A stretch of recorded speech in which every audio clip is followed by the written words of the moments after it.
NID সেবা গ্রহণকারী ৫টি প্রতিষ্ঠান তৃতীয় পক্ষের কাছে তথ্য ফাঁসের প্রাথমিক প্রমাণ পেয়েছে নির্বাচন কমিশন। প্রতিষ্ঠানগুলোতে ইতোমধ্যে কারণ দর্শানোর নোটিশ দেয়া হয়েছে। তদন্ত শেষে দোষীদের বিরুদ্ধে ব্যবস্থা নেবে কমিশন। এর আগে এনআইডি তথ্য ফাঁস ঘটনায় কাফরুল থানায় মামলা হয় শেখ হাসিনার ছেলে সজীব ওয়াজেদ জয়ের বিরুদ্ধে।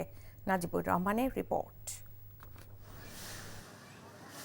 বিগত আওয়ামী লীগ সরকারের আমলে জাতীয় পরিচয়পত্রের তথ্য ফাঁসের অভিযোগ ওঠে পতিত স্বৈরাচার শেখ হাসিনার ছেলে সজীব ওয়াজেদ জয়, সাবেক তথ্য প্রযুক্তি প্রতিমন্ত্রী জুনায়েদ আহমেদ পলকসহ বেশ কয়েকজনের বিরুদ্ধে।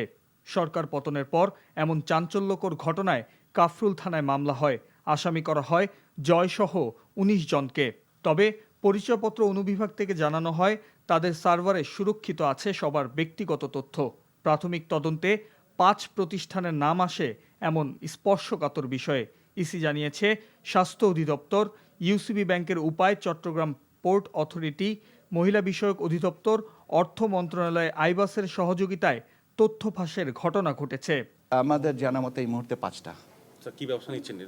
আমরা তাদের কাছে আমরা জানতে চেয়েছি যে কেন হয়েছে, কিভাবে হয়েছে, ইত্যাদি ইত্যাদি। এই জিনিসটা এখন অডিটিং এর পর্যায়ে। কেউ যদি কমিট করে থেকে থাকেন তথ্য পাচারের ক্ষেত্রে, তাহলে দ্যাট ইজ এ ক্রাইম। আর আমার মানে অসাবধানতার কারণে যদি নিয়ে থাকে, তাহলে আমাকে আর সাবধান হতে হবে। কোন প্রতিষ্ঠানকে কতটুকু তথ্য সরবরাহ করলে সবার জাতীয় পরিচয়পত্রের তথ্য সুরক্ষিত থাকবে তা নতুন করে ভাবার তাগিদ দেন নির্বাচন কমিশন সচিব।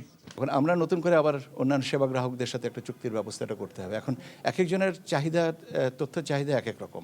যার যতটুকু তথ্য, যে তথ্য যার জন্য যতটুকু প্রযোজ্য, তিনি ততটুকু তথ্য নেবেন এবং তিনি তার ক্লায়েন্টেল গ্রুপকে স্যাটিসফাই করবেন। জাতীয় পরিচয়পত্রের তথ্য ফাঁসে জড়িতদের শাস্তির আওতায় নিয়ে আসা হবে বলে ব্রিফিংয়ে জানানো হয়।